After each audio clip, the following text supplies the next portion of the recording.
एक छोटा सा उदाहरण है इस बारे में। भगवान राम लंका से युद्ध जीत करके आए, रीछ बंदर साथ में थे, रीछ बंदर साथ में थे। माताओं ने, गुरु वशिष्ठ ने सम्मान के साथ, आदर के साथ पूछा, ये आपके साथ ये लोग?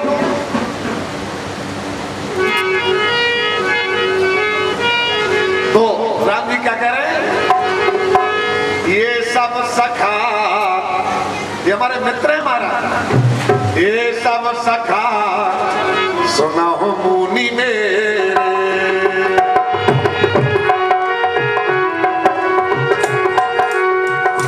ये सब सखा सुना हो मुनि मेरे, ये सब सखा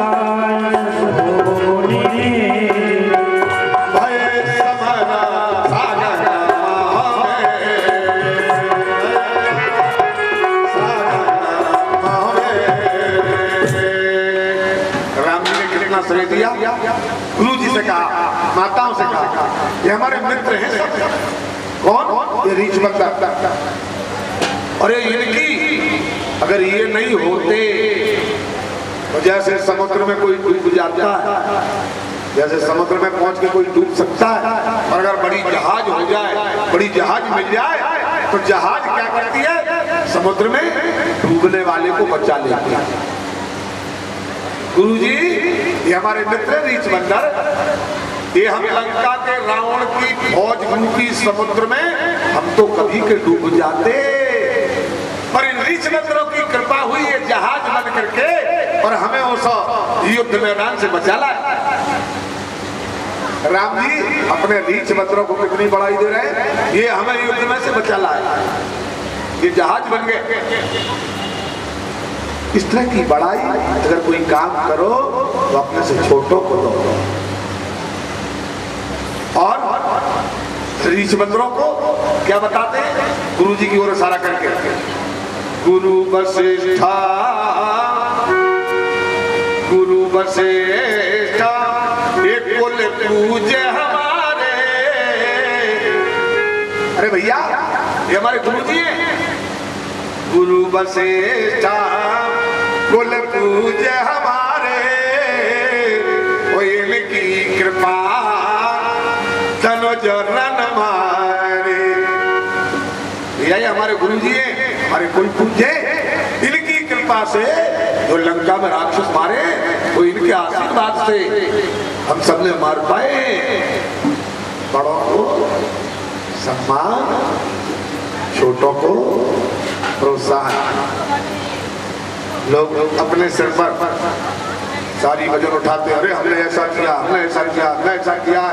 अरे कर तुम रहे हो, पर दूसरों को श्रेय दो, सम्मान दो, तो जीवन में तुम सुख पाओगे और अनेकों साथी तुम्हारे जीवन में जुड़ते चले जाएंगे। इस तरह से श्री कृष्णचंद्र आनंद कंद ने अपने मंत्रियों को श्रेय दिया और सबने तैयारी कहा, अच्छा हस्तिनापुर के लिए यज्ञ को चलना चाहिए। सजनों, हस्तिनापुर के यज्ञ के चलने की तैयारी जहां श्री कृष्ण करते, सारी रानियां कहती हैं आप यज्ञ देखने जा रहे हैं, आपकी भूआ के यहाँ बुलाया आया है, तो हम लोगों को नहीं ले चलोगे क्या साथ साथ? अच्छा कहा तुम लोग भी साथ में चलो। अब 16,108 रानियां तैयार हो गई।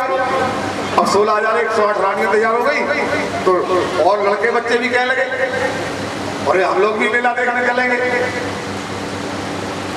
अब द्वारकापुरी में कोई रहने को तैयार नहीं,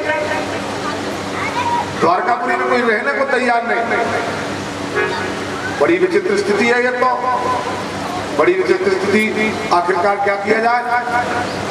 श्री कृष्ण ने समझा बुझा करके प्रद्युम्न कुमार को कुछ सैनिकों को साथ लेकर के द्वारकापुरी की रक्षा का प्रबंध किया और सारे के सारे द्वारकावासियों को लेकर के श्री कृष्ण जो है हस्तिनापुर को प्रस्थान करते हैं। हस्तिनापुर के लिए जब ये द्वारकापुरी के समस्त यदुवंशी जा रहे हैं उस समय धूल उड़ती है तो आसमान में बादल जैसे छा जाते हैं, ऐसे लगता है जैसे कोई बड़ी भारी घटा आ रही हो।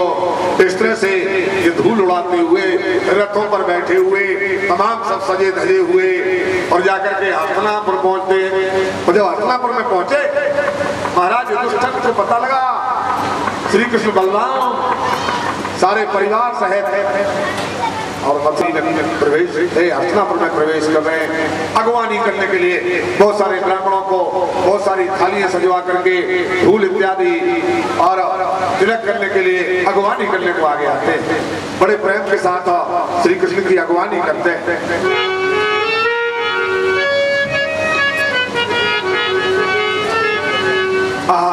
युधिष्ठिर आनंद में मग्न हो जाते हैं। अर्जुन भीमसेन इत्यादि समस्त कहते हैं अरे धन्य है भाग हमारे, ये खुल गए भाग हमारे, श्री कृष्ण पधारे। शिशुपाल स्वामी गाली देता कन्हैया विचार करते हैं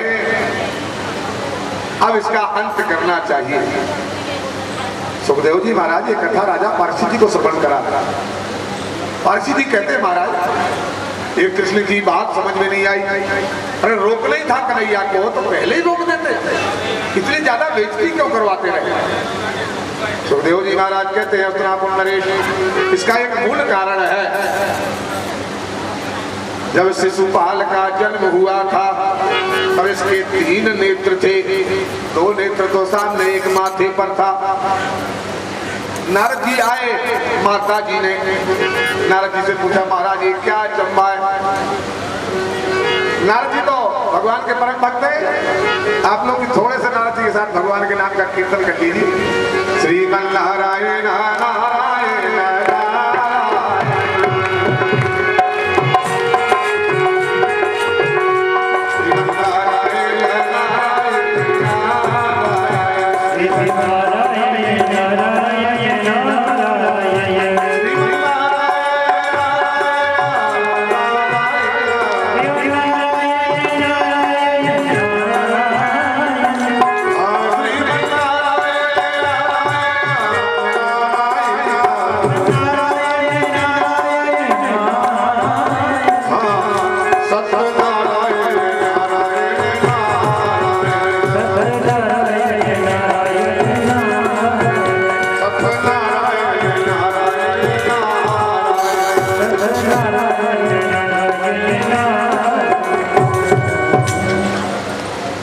नारद जी आते और नारद जी की गोदी में शिशुपाल की मां राजाधिदेवी दमघोष की पत्नी जो चंदेरी के राजा थे नारद जी की गोदी में बालक को रख के कहती है महाराज आप बताओ कि ऐसा विचित्र रूप है इसका, ये ठीक कैसे होगा।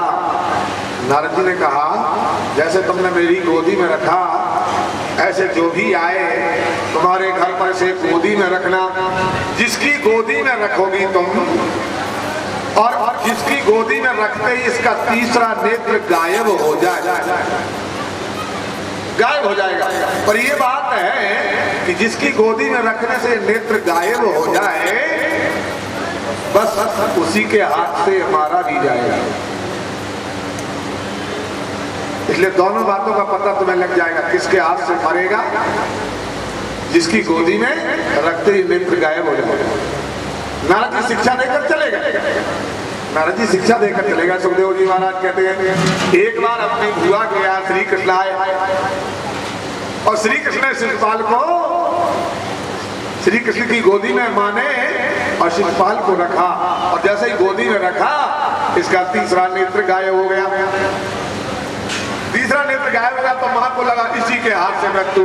तो कहा कन्हैया मैं तुमसे प्रार्थना करती हूँ, ये तुम्हारा भैया है, मुझे नारद जी ने ऐसा ऐसा बताया था, इसलिए तुम कृपा करना इसे कभी मारना मत।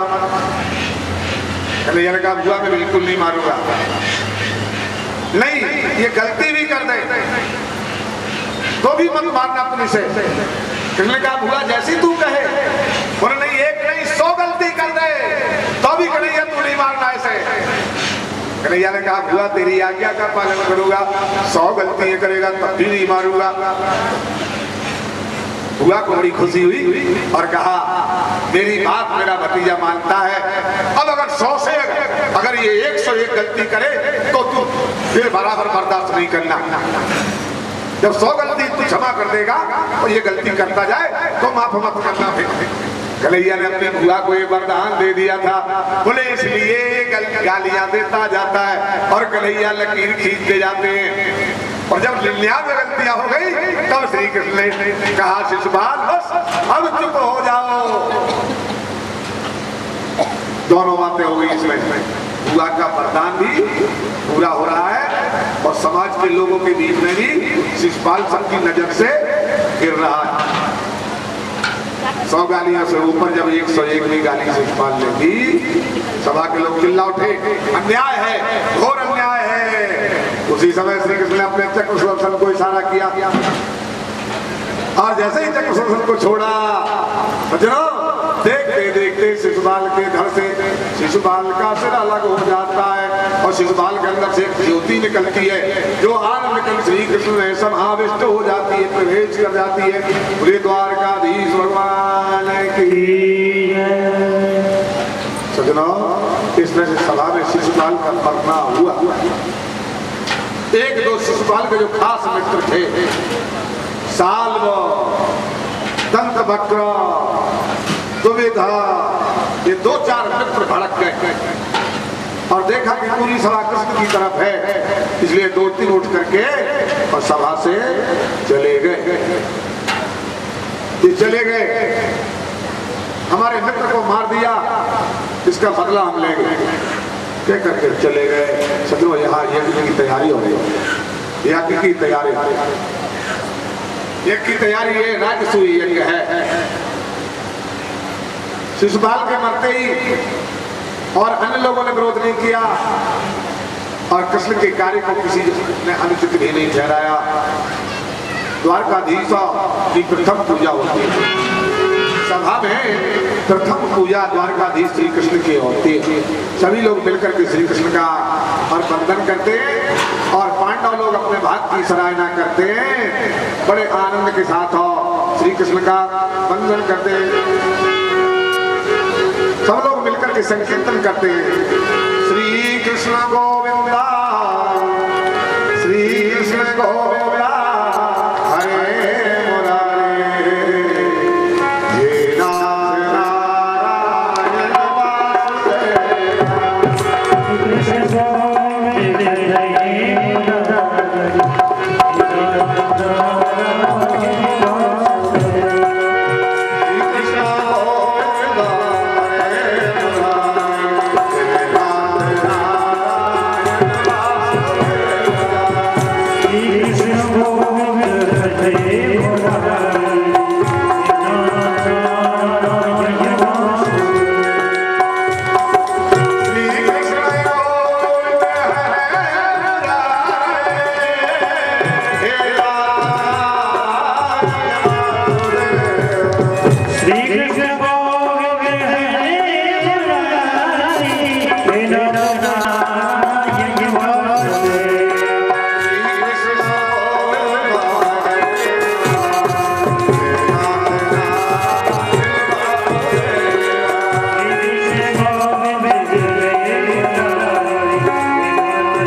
द्वारकाधीश की पूजा होती है। रणवास में रानियों से द्रौपदी पूछताछ करती है, तुम सभी लोगों का विवाह कृष्ण के साथ हो गया, ये कैसे हो गया, ये कैसे हो गया, ये तो समझ में ही नहीं आ रहा हमें। सज्जनों, सभी रानियां द्रौपदी को अपनी समकक्ष एक बराबरी की उम्र की थी ये सब। इसलिए द्रौपदी को अपने विवाह की सारी चर्चा एक एक करके सुनाती है। रुक्मणी ने अपने विवाह की चर्चा, सत्यभामा ने, जामवंती ने। अब ये हम सभी रानियों के विवाह की कथा अगर आपको सुनाने लग जाए तो ये 2-4 दिन इन्हीं कथाओं में चले जाएंगे।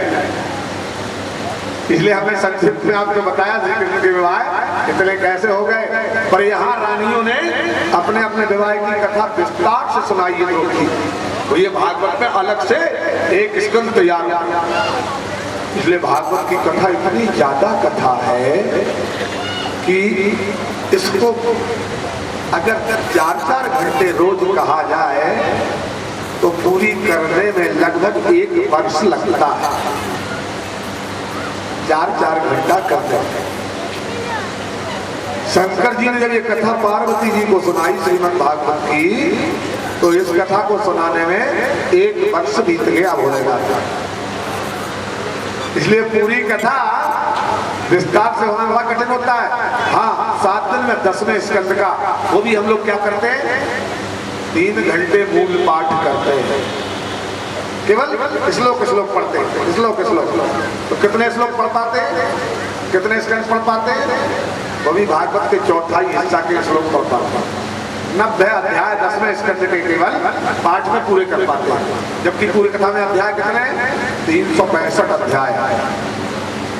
365 अध्याय। इसलिए वर्ष के दिन कितने? 365 दिन। एक दिन में एक अध्याय की कथा समझा करके 4 घंटे में कही जा सकती है। अब इन सारे अध्याय के श्लोक कितने? इनमें 18,000 श्लोक हैं। भागवत जी में 18,000 श्लोक हैं। इसलिए ये कथा हम आपको, और लोग भले कहते हो कि हम पूरी सुना रहे हैं, हम सुना लेते होंगे, उनके पास भगवान ने इतनी बुद्धि दी है कि वो 7 दिन में पूरी कर देते होंगे, भगवान जाने। पर हम लोग इस मंच से झूठ क्यों बोले कि हम 7 दिन में तुम्हें पूरी भागवत सुना रहे हैं? नहीं, भागवत की कुछ बिंदु, कुछ कथाएं आपको श्रवण करा रहे हैं। बस आप लोग केवल संतोष अपने में मान लेना, जैसे गंगा जी का पूरा पानी और किसी के पास भरने को बर्तन नहीं है। तो फिर क्या किया जाए? चलो जितना बर्तन है उतना ही भर लो। फिर अब बहुत सारे लोग हैं, चलो 1-1 बूंद बांट लो। तो जैसे गंगा जी का 1 बूंद जल पाकर के आप लोग ये मान लेते हो कि गंगा जी मिल गई, बस इसी तरह आपने 7 दिन में जो कथा सुनी है, कोई 1 बूंद ही हम आपको सुना पाए, और उसी को आप भागवत कथा मान करके हृदय में प्रसन्न होते हैं। ये भागवत कथा इतनी विस्तार, तो जनाब इस तरह से सभी की सब द्रौपदी को अपनी जानकारी देती है। और यहाँ पर सब दरबार में इकट्ठे बैठ करके कहते हैं राजसूय यज्ञ है। राजसूय यज्ञ का अर्थ होता है जो लोग संसार के लोग दुखी हैं, जिन राजाओं के महाराजाओं के अत्याचारों के कारण दुखी हैं, उन राजाओं महाराजाओं को जीत करके उनसे न्याय पर चलने के लिए उन्हें बाध्य करना। नहीं, हमारे राज्य में कोई अन्याय नहीं कर पाएगा, तो ये दुष्टन में राजसूय यज्ञ, हमारे भूमंडल पर कोई अन्याय नहीं करेगा। इस तरह से राजाओं को ये संदेशा दिया गया। बहुत से राजा आकर इकट्ठे हो गए, नहीं महाराज आप धर्म की जो रीति नीति बनाते हैं हम उसका पालन करेंगे सब लोग। बहुत सारे राजा इस तरह के समर्थन में आ गए, इसलिए लड़ाई भड़ाई की ज्यादा जरूरत नहीं पड़ी। पर एक राजा ऐसा है जो किसी की सुनता नहीं। वो राजा है कौन? मगध देश का राजा, जिसका नाम है जरासंध, जिसे मगध कहा जाता था उस समय, वो आजकल बिहार कहलाता है। ये किसी के लिए सुनता था, क्यों? बड़ा बलवान, बड़ा बलवान। इसने 20,000 राजाओं को जीतकर अपनी जेल में डाल रखे थे। अच्छा, श्री कृष्ण के दरबार में इनकी ओर से प्रार्थना भी गई थी नारद जी के साथ साथ। इसलिए कन्हैया विचार करते हैं कि अब यज्ञ में आ गए तो यज्ञ तो हो ही रहा है, उन राजाओं को भी छुट्टी मिल जाए और ये जरासंध पर विजय भी प्राप्त कर ली जाए। एक साथ दोनों काम। युधिष्ठिर का यज्ञ सफल हो जाएगा तो राजाओं को मुक्ति मिल जाएगी। पर कन्हैया जानते हैं कि जरासंध से युद्ध करना बड़ा मुश्किल काम है, क्योंकि मथुरापुरी पर जरासंध ने 23 अक्षौणी सेना लेकर के 17 बार चढ़ाई की थी। इसलिए कृष्ण उसके बल से और सेना से परिचित थे। उन्होंने कहा अगर लड़ाई लड़ी जाती है इतनी लंबी तो इसके बाद बहुत बड़ी सेनाएं हैं। और जब युद्ध होता है भीमसेन को और जरासंध का युद्ध, जरासंध को पछाड़ पाते हैं न जरासंध भीमसेन को पछाड़ पाता है, दोनों बराबरी के बलवान। ऐसा युद्ध होते होते संध्या हो गई, तब संध्या को युद्ध बंद हुआ, चलो विश्राम करो, दूसरे दिन फिर लड़ाई हुई। इस तरह लड़ाई 27, कृपा करिए लड़ाई बंद करिए, हम तो हार गए उससे, आज ही हार गए थे हम तो भगवान की आपकी कृपा रही कैसे, तो चलो संध्या तक भिड़ते रहे। ये बड़ा बलवान था जरासंध। साथ में इसके जन्म की बड़ी विचित्र कथा है कि किसी के मारे से मरता भी नहीं था। भीमसेन 28वें दिन लड़ने को तैयार नहीं हुए, तब श्री कृष्ण ने कहा भीम तुम डरो मत। ऐसा कह करके भीम के ऊपर अपना वरद हस्त भगवान ने आशीर्वाद के रूप में फिराया, भीम को शक्ति प्रदान की और कहा तुम युद्ध करना। पर एक बात बता दूं, युद्ध करना उससे तुम वैसे विजय नहीं पाओगे, वैसे विजय नहीं पाओगे, जैसे भी हो उसको पकड़ करके फाड़ करके फेंक देना, फाड़ करके फेंक देना। तो मर सकता है वो किसी तरह से हथियार से, मुक्के से और मरने वाला नहीं है।